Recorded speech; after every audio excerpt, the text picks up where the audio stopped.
তুই আমায় ভিজিয়ে দিলি? শিবের মাথায় জল ঢাললে তো শিব ঠাকুর ঠান্ডা হয়ে যায়,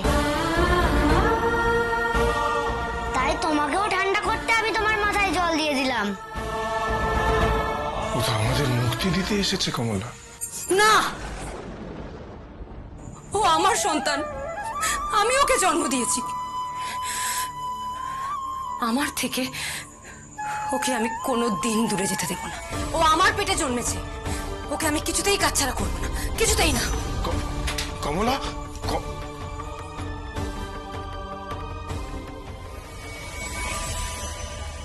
গোপাল, ও গোপাল, চলো এসো। ওমা, তোর আবার কি হলো রে গোপাল? দেখো না ছোট ঠাকুর, সেই সকাল থেকে জ্বরে পড়ে আছে, গায়ে আবার কি সব উঠে হচ্ছে, দেখো কিছুই তো বুঝতে পারছি না কি করব। পথ্যি দাওনি কোনো? পড়তে একেই তো নিচু জাত, তাই আবার গরিব মানুষ। কবরেজ মশাই বলেছেন উনিও আসবেন না, পয়সা না দিলে পড়তে আমাদের কোত্থেকে জুটবে গো। বিনা পথ্যিতেও সারবে কিভাবে গো? মাথার উপর ঠাকুর আছেন যে, উনিই তো আমাদের গরিবদের একমাত্র ভরসা, উনিই দেখবেন।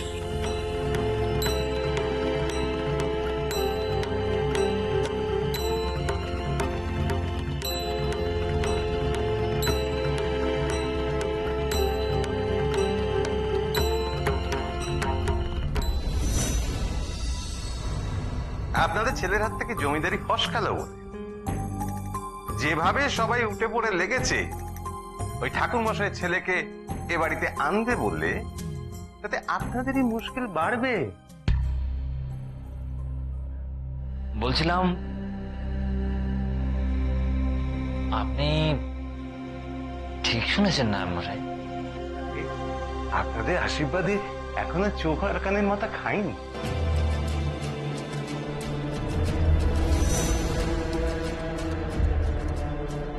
হলো তো, খুব তো নিজের বুদ্ধির বড়াই করেন। এবার নিজের কানে শুনলেন তো কোথাকার জল তলে তলে কোথায় গড়িয়েছে। মশাই আগে বলছিলাম আপনি এখন আসুন, আমার একটু ভাবতে দিন। আসুন। আপনি চুপ করে থাকুন, কিছু বলবেন না।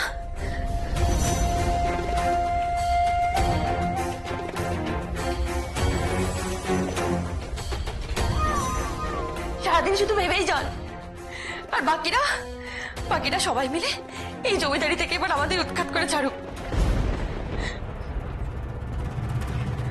সোনার পাথর বাটি হাত থেকে ফসকে গেল বলে কার কাছে?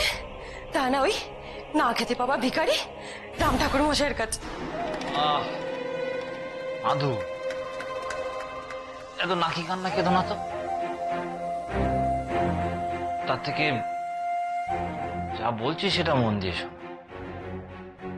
বলছিলাম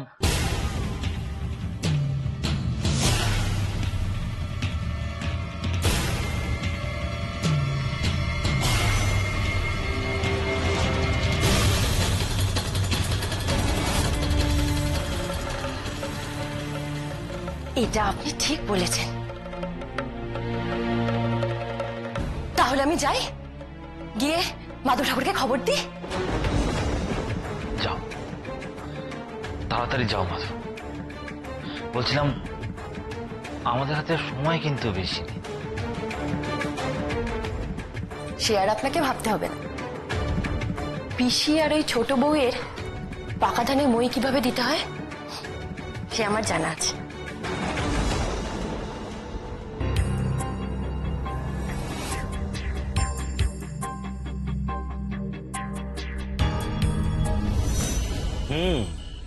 সাধারণ জ্বর, ঋতু পরিবর্তনের সময় তো জ্বর জারি একটু হবে। কিন্তু গায়ের এই দাগগুলো দেখুন না, গায়ে কি সব যেন বেরিয়েছে। হ্যাঁ কবরেজ মশাই, আমারও গায়ে কি সব বেরিয়েছে দেখুন। গায়ে সবারই এখন এসব হচ্ছে।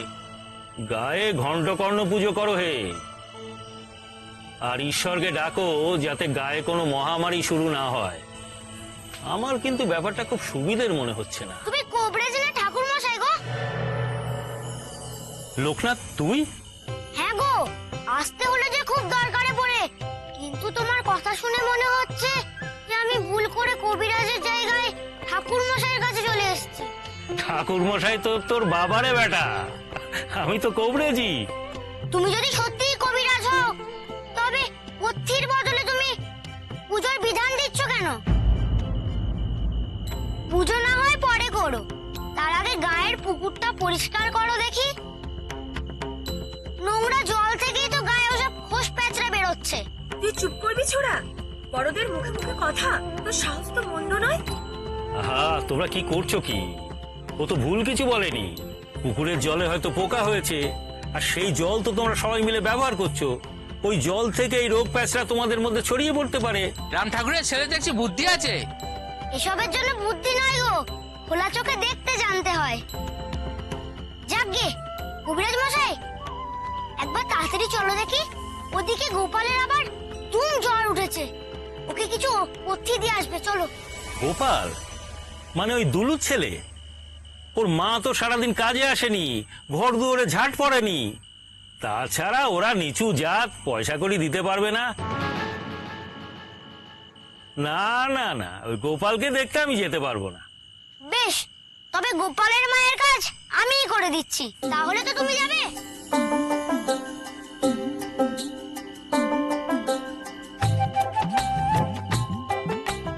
আরে কবরেজ মশাই, বামুনের ছেলেকে দিয়ে এসব করালে আপনার সংসারের অকল্যাণ হবে যে। বলি এই ছেলে, তুই কি আমাদের গ্রামে পাপ বাড়াতে এসেছিস? পাপ বাড়াতে নয় গো, যাতে সবার উপর পাপের বোঝা না বাড়ে তাই এসেছি। ওদিকে গোপালের কিছু হয়ে গেলে তো ওদের মা বাবার চোখের জলে তো তোমাদের আরো পাপ বাড়বে। লোকনাথ, তুই বাবা আমাকে ক্ষমা করে দে। আমার পাপের বোঝার বাড়াস নে তুই। তুই ঝাঁটাটা রেখে দে বাবা, ঝাঁটাটা রেখে দে। বেশ, রেখে দেবো, কিন্তু তবে তোমাকে গোপালের কাছে যেতে হবে। হ্যাঁ, চল চল চল বাবা, চল তোর বন্ধুকে দেখে আসি, চল।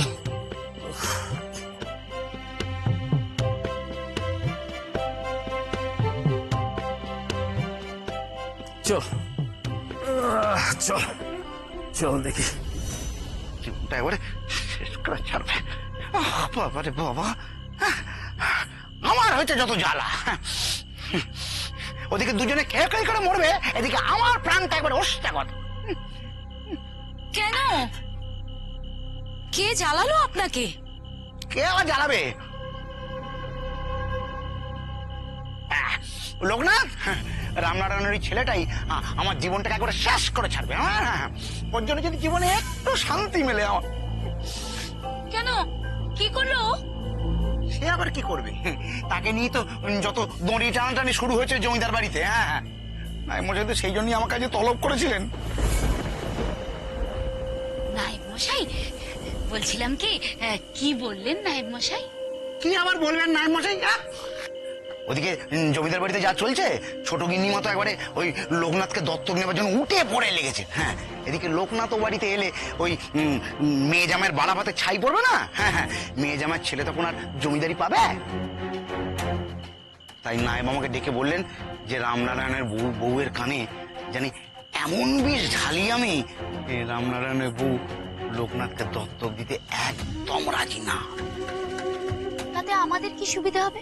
সুবিধা আর কি, ওই মাঝে মাঝে কিছু উপহার আর বকশিস পাওয়া যাবে। এবার মনে হচ্ছে আমাদের অনেক কিছু পাওয়ার সময় আসছে। অবশ্য আপনি যদি একটু বুদ্ধি খাটাতে পারেন, মানে যেটা আপনার নেই।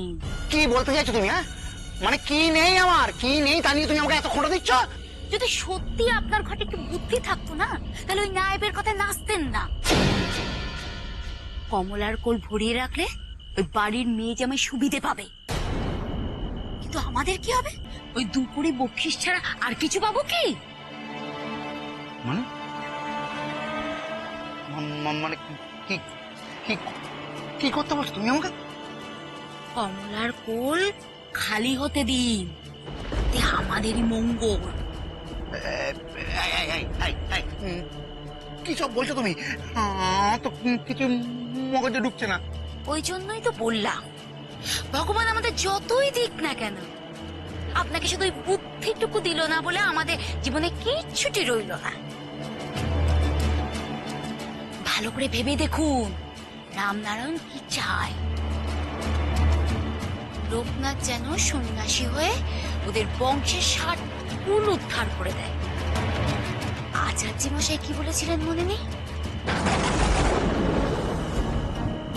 তোমার এই সন্তান কেবল তোমার ক্ষুদ্র কুলকে উদ্ধার করার জন্য জন্মগ্রহণ করেনি রাম। তোমার এই সন্তান অগণিত মানুষের পাপ তাপ নাশ করে তাদের দুঃখ মোচন করবে। যেহেতু এই শিশু জগতের সমস্ত লোকের নাথ হয়ে উঠবে, তাই এর নাম রাখলাম লোকনাথ।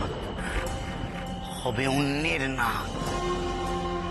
ওকে যদি আমি অনাথ করে দিতে না পেরেছি, তাহলে আমার নামও মাধব ভট্টাচার্য নয়। আরে আরে আরে আরে আরে, ওকে অনাথ করার দরকার কি?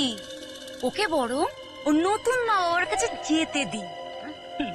ওই এক ঢিলে 2 পাখি মারা যাবে। এদিকে কমলার কোল খালি করে রামনারায়ণের ইচ্ছেতে জল ঢালা হবে। ওদিকে ওই জমিদার বাড়ি জামাই আর মেয়েকে বিতাড়িত করে আপনি হবেন জমিদার বাড়ির কাছের লোক। দেখি একটু উঠো তো। এবার এটা খেয়ে নাও। তোমার ছেলে এবার ঠিক হয়ে যাবে হে দলু,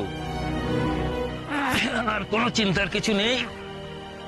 ওষুধ পেটে পড়ে গেল, জ্বরটা এবার ধীরে ধীরে নেমে যাবে, বুঝলে? সবই আপনার কৃপা কবিরাজ মশাই। কি বলে যে আপনাকে আমি আমার কৃপা নয়, ধন্যবাদ দিতে চাইলে লোকনাথকে দাও। ও যদি জোর করে আমাকে ধরে নিয়ে না আসতো তাহলে চিন্তা ছিল, আর একটু দেরি হলে জ্বরটা মাথায় চড়ে বসতে পারত।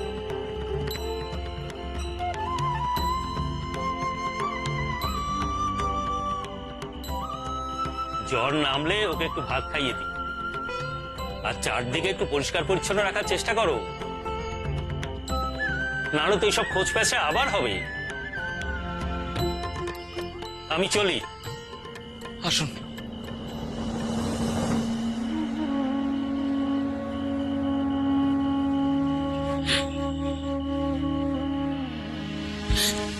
তুমি আমাদের ভগবান চোখ থাকো, তুমি না থাকলে যে আমাদের ছেলেটাকে ফেরত পেতাম না। আহা, বড় কি কাকি জানো না, ছোট ছেলের পায়ে হাত দিতে নেই। বয়সে তুমি ছোট হতে পারো ছোট ঠাকুর, কিন্তু মনের দিক থেকে তুমি সবার চাইতে অনেক বড়। আজ বুঝতে পারছি আচার্য ঠাকুর কেন তোমার নাম রেখেছিলেন লোকনাথ। লোকের জন্য যে করে সেই তো লোকনাথ হয়।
ছোট মা, ফলের থালাটা এখানে রাখি। রাখ না, সব শিখিয়ে দিতে হবে বুঝি? দেখছে নিজের জ্বালায় জ্বলছে।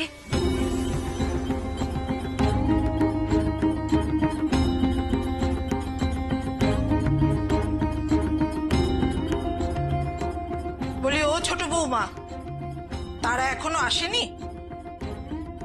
সে চিন্তাই তো হচ্ছে পিসিমা। বলি সে কখন ডেকেছিলাম, এখনো কেন যে আসলো না ওরা? তা যাদের খবর দিয়েছিলে তারা কি ফিরে এসছে? না, তারা এখনো আসেনি। তবে তবে আমি বলেছিলাম ওদেরকে নিয়েই আসতে। তাহলে দেখো হয়তো সঙ্গে করে নিয়েই আসছে, চিন্তা করো না। চিন্তা তো হচ্ছেই পিসিমা। পিসিমা, পিসিমা কমলা যদি না আসে? আসবে ছোট বউ, আসবে। তুমি ভুলে যেও না ছোট বউ, রাম ঠাকুর মশাইয়ের সংসার ওই টোল পড়িয়ে চলে না, চলে আমাদের যজমানির টাকায়। আসতে তো তাদের হবেই মা।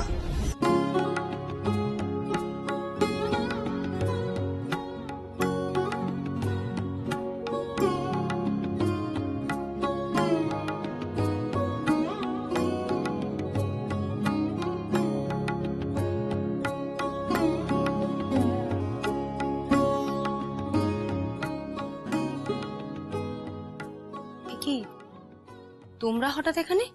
আগে ছোট রানীমার হুকুমে এলাম। হুকুম? কিসের হুকুম? আহ, তুই না যত বাজে কথা কস, চুপ কর দেখি, আমাকে বলতে দে।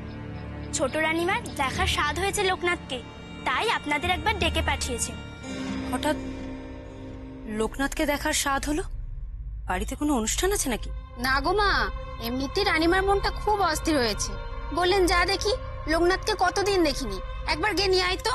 আপনাকেও সঙ্গে আসতে বলেছেন, চলুন না মা, বাইরে পালকি অপেক্ষা করছে। কমলা, কি হয়েছে? দেখুন না, ছোট রানীমা ওই বাড়ি থেকে পালকি পাঠিয়েছেন আমাকে আর লোকনাথকে নিয়ে যাওয়ার জন্য। অথচ এখন পুজো পার্বণ উৎসব কিছুই তো নেই। অথচ কি চিন্তা করছো কেন কমলা? নিশ্চয়ই কোনো দরকার আছে, ওনারা তো আর এমনি এমনি ডাক পাঠাবে না। আরে যখন তখন ডেকে পাঠালেই হলো নাকি? আমার ঘর সংসার সব ছেড়ে এখন কি করে যাই দেখি বলুন তো। কমলা, কমলা ভুলে যেও না ওনারা আমাদের অন্নদাতা, এটা ভুলে যেও না কমলা। আর সারাদিনের জন্য তো ওনারা ডাকেনি, আর একবেলা আমি ছেলেদের নিয়ে মুড়ি চিড়ি খেয়ে কাটিয়ে দেবো। তুমি যাও লোকনাথকে। দেখো কমলা, ছোট গিন্নিমার নিমন্ত্রণ, সেটা উপেক্ষা করা কি আমাদের উচিত হবে? উচিত যে নয় সে তো জানি, কিন্তু আচমকা এমন নিমন্ত্রণের অর্থ কি? কোনো কারণ তো নিশ্চয়ই আছে।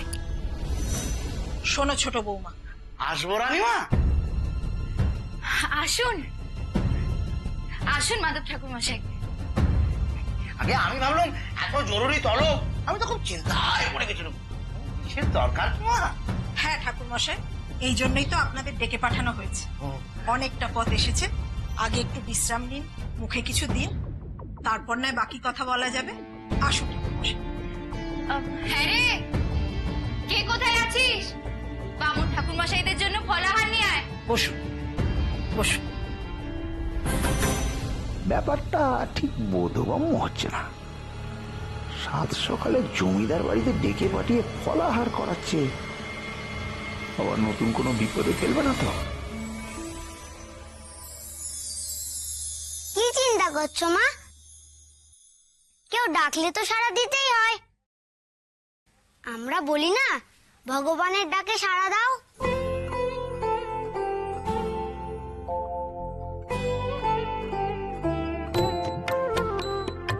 ঈশ্বরকে ডাকলে পাওয়া যায় বাবা, কিন্তু আমরা কি আর ভগবান? আমাদের যে কত কিছু ভাবতে হয়। চলো না মা, জমিদার বাড়ির ভেতরে কখনো যায়নি, বাইরে থেকে তো অনেকবার দেখেছি। আজ এই সুযোগে নয় ভেতরটাও দেখেনি।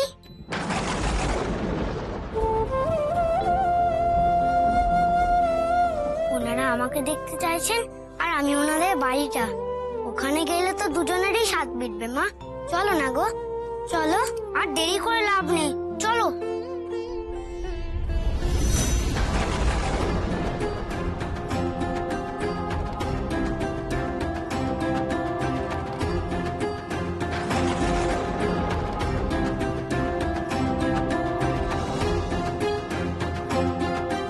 এ কি হলো ঠাকুর?